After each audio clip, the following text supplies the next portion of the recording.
নমস্কার বন্ধুরা, আপনারা শুনছেন সৌরভ মুখার্জি রচিত চন্দ্রলেখা নিহত। গল্প পাঠে আমি অর্ঘ ঘোষাল। বুড়োবাবু বলতে শুরু করলেন, আজ থেকে প্রায় 3 মাস আগের কথা। হ্যাঁ, 3 মাস আগে। অজন্তা ফিল্মসের কর্ণধার ব্রজেশ শর্মার মুখে বিরক্তির ছাপ ফুটে উঠল। রাত প্রায় 8টা বাজে। জরুরি কথাটা সেরে উনি অফিস থেকে বেরোবেন ভাবছিলেন, কিন্তু বুড়ো চক্রবর্তীকে ফোনে পাওয়া ভাগ্যের ব্যাপার। আর কথাটা ক্লাবে বা বাড়িতে বা আর 5 জনের সামনে বা গাড়িতে ড্রাইভারের উপস্থিতিতে উনি পারতে চান না। কখন কিভাবে পাঁচকান হয়ে যায় কে বলতে পারে। অজন্তা ফিল্মস এই মুহূর্তে বাংলা চলচ্চিত্র জগতের সবচেয়ে সফল এবং নামী প্রযোজনা সংস্থা। গত 12 বছরে অজন্তার 5টি ছবি বিভিন্ন বিভাগে জাতীয় পুরস্কার পেয়েছে। অজস্র ছবি বক্স অফিসে ঝড় তুলেছে, বিপুল জনপ্রিয়তা লাভ করেছে। বাংলা সমস্ত নামজাদা পরিচালকেরা অজন্তার ব্যানারে ছবি পরিচালনা করে আসছেন। অভিনয় করছেন খ্যাতনামা অভিনেতা অভিনেত্রীরা। গত 5-6 বছরে অজন্তার হাত ধরে উঠে এসেছে প্রচুর নতুন শিল্পী। ব্রজেশ শর্মার অফিসের দেওয়াল জুড়ে অজন্তার বিখ্যাত সব ছবির পোস্টার সগর্বে ঘোষণা করছে যে অজন্তার অপ্রতিরোধ্য জয়যাত্রার ইতিহাস। বুড়োবাবুর সঙ্গে ব্রজেশ শর্মার একটা ব্যবসায়িক সম্পর্ক আছে। অজন্তা যেসব নতুন ছেলেমেয়েদের ছবিতে অভিনয়ের, গান করার বা সুর দেওয়ার সুযোগ দেয়, বুড়োবাবু গোড়ার দিকে সামান্য পারিশ্রমিকের বিনিময়ে তাদের স্টেজে অনুষ্ঠান করার সুযোগ করে দেন বেশ কিছু নামী এবং প্রতিষ্ঠিত শিল্পীদের সঙ্গে। গ্রামে শহরতলিতে বিভিন্ন জায়গায় অনুষ্ঠান করে এই ছেলেমেয়েগুলো অল্প দিনের মধ্যেই মানুষের খুব কাছে পৌঁছে যায়। এর ফলে আগামী দিনে অজন্তার ব্যানারে তাদের ছবি বা গান সুপারহিট। এতে ব্রজেশ শর্মারই মুনাফা। আর কিছুদিনের মধ্যেই এইভাবে স্টার হয়ে ওঠা ছেলেমেয়েদের নিয়ে বুড়োবাবুর পরবর্তী শো হাউসফুল। বুড়ো চক্রবর্তীর সঙ্গে অজন্তা ফিল্মসের এই যোগ সাজসের বিষয়ে ইন্ডাস্ট্রির ভেতরে এবং বাইরে সবাই জানে। বুড়ো চক্রবর্তীর অনুষ্ঠান মানেই তাতে অংশ নেবে অজন্তার নতুন পুরনো বিভিন্ন শিল্পীরা, এই সকলেই জানেন। কিন্তু আজ বুড়োবাবুর সঙ্গে ব্রজেশ শর্মার আলোচনাটা একটা অন্য বিষয়, ব্যাপারটা গোপনীয়।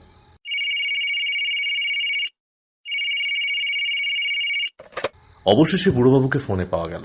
আরে কার সঙ্গে প্রেমালাপ করছিলি? সেই তখন থেকে ফোন করছি। ব্রজেশ শর্মার গলায় বিরক্তির সুর স্পষ্ট। বুঝবো কি করে স্যার? এই নম্বর থেকে তো আগে কোনোদিন ফোন করেননি। নতুন নিলেন নাকি? জিও? ব্রজেশ শর্মা প্রশ্নটা এড়িয়ে গেলেন। বাজে কথা ছাড়ো। এই কলা মন্দিরে একটা প্রোগ্রাম করছো শুনলাম। করছি তো স্যার, একটা চ্যারিটি শো। কি কি আইটেম রাখছো? দিবারতী আর আবিরের গান আছে। দুজনই তো স্যার আপনার হাউস থেকে উঠে এসছে। একটা ব্যান্ডের সঙ্গে কথা বলছি। স্কুল কলেজের ফেস্টগুলোতে খুব কাটছে আর কি। আর ইচ্ছে আছে লাস্টে একটা নাটক রাখবো। হ্যাঁ, তা আমার কাছেও সেরকম খবরই আছে। নাটকটা কাদের? দিশারির সঙ্গে কথাবার্তা চলছে স্যার। বীরেন চ্যাটার্জির দল? আগে স্যার। কোন নাটক করবে? বীরেন কিছু ঠিক করেছে? না স্যার, এখনো কিছু ঠিক করেননি। তা কারা অভিনয় করবে কিছু ভেবেছ? আমি আর কি ভাববো স্যার, সবই তো বীরেন বাবু ভাবছেন। বুড়ো, যা বলছি মন দিয়ে শোনো। কি স্যার? ওই নাটকে চন্দ্রলেখাকে অভিনয়ের সুযোগটা দাও। চন্দ্রলেখা মানে চন্দ্রলেখা মুখার্জি? বুড়োবাবুর গলায় বিস্ময় দেখা দিল। আর কোন চন্দ্রলেখাকে চেনো তুমি? না না, মানে উনি হঠাৎ উনি কেন? ইদানিং চন্দ্রলেখার সময়টা খুব একটা ভালো যাচ্ছে না।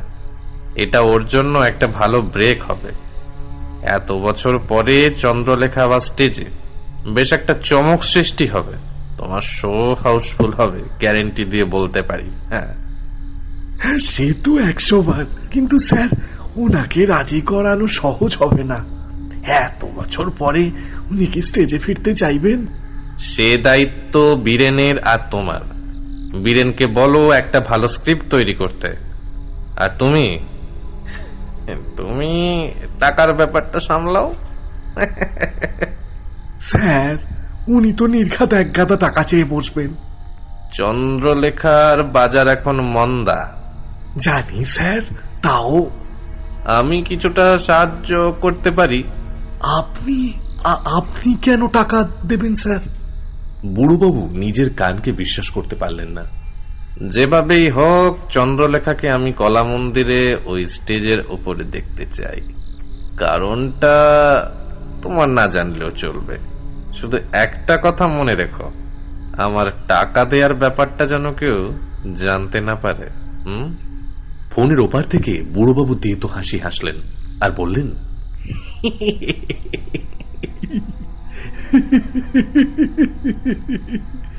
কি যে বলেন স্যার, কিন্তু স্যার ব্যাপারটা ঠিক বুঝলাম না।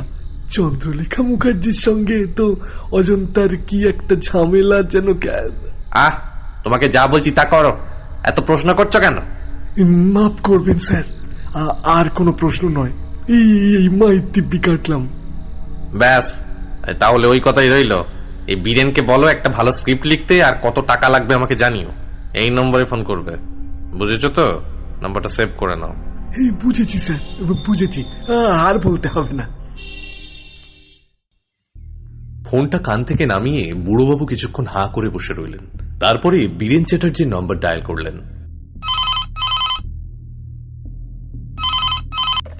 হ্যালো। ওদিকে বীরেন চ্যাটার্জির গলা শোনা গেল। বীরেন বাবু, এই কলা মন্দিরের নাটকটার বিষয়ে একটা কথা ছিল। ব্যস্ত, বলুন না। আমার মাথায় একটা আইডিয়া এসছে। আমাদের নাটকটায় যদি চন্দ্রলেখা মুখার্জিকে একটা পাঠ দেওয়া যায় তাহলে কেমন হয়?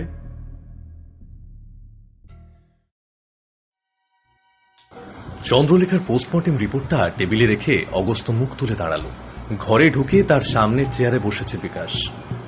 অগস্ত্য, অজন্তা ফিল্মসে খোঁজ নিয়ে জানলাম ব্রজেশ শর্মা একটা জরুরি কাজে সিঙ্গাপুর গেছেন।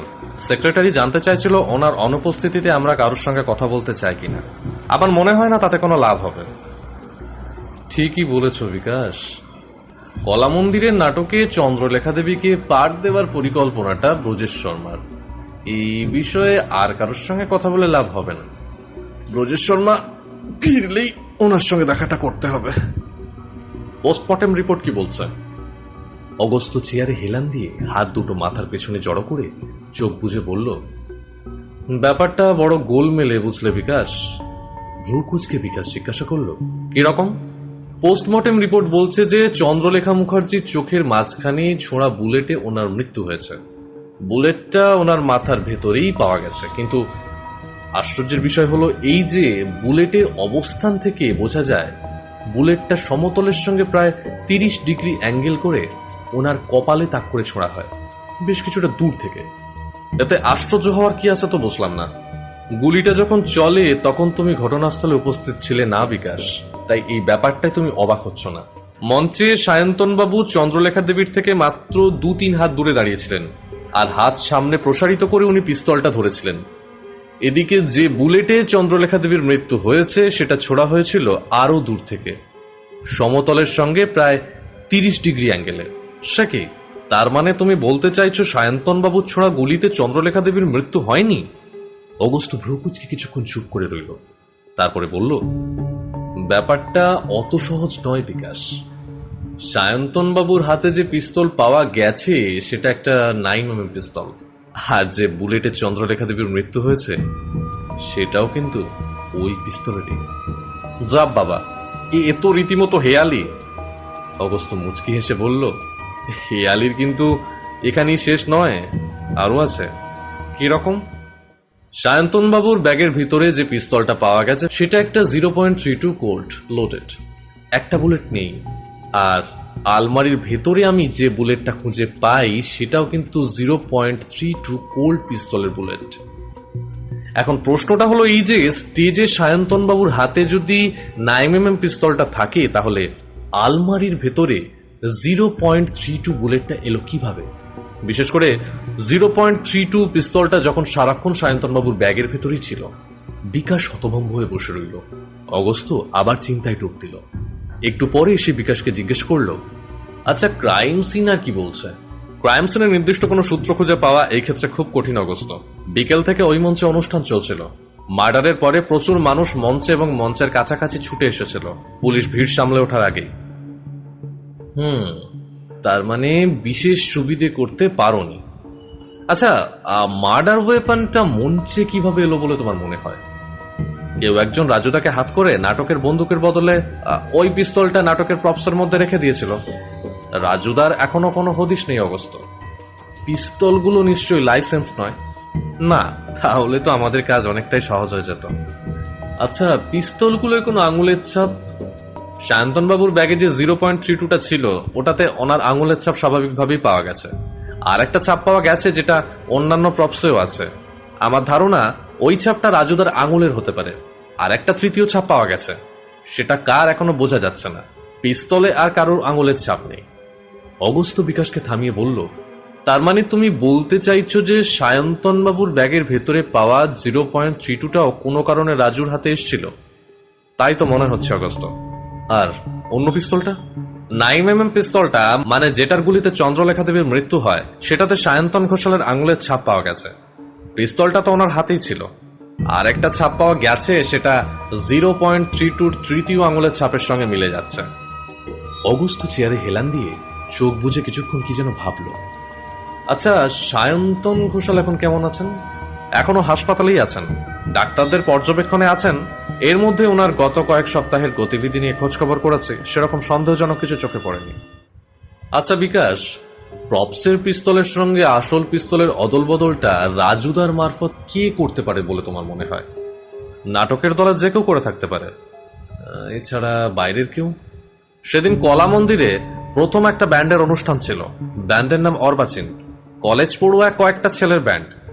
তারপরে দুজন সঙ্গীত শিল্পীর একক অনুষ্ঠান হয়, দেবারতী ভৌমিক আর আবির ব্যানার্জি। সবশেষে দিশারি নাট্যগোষ্ঠীর নাটক, যে নাটকে চন্দ্রলেখা মুখার্জি অভিনয় করেছিলেন।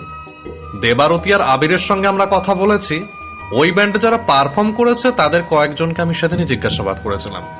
বাকিদের নামের একটা তালিকা তৈরি করে তাদের স্টেটমেন্টও নেব।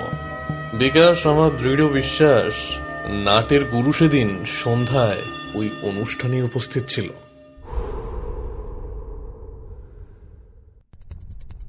শুনছিলেন সৌরভ মুখার্জি রচিত চন্দ্রলেখা নিহত। গল্প পাঠে আমি অর্ঘ্য ঘোষাল। গল্পের পরবর্তী অংশ পেতে হলে সাবস্ক্রাইব করুন এই শোটিকে।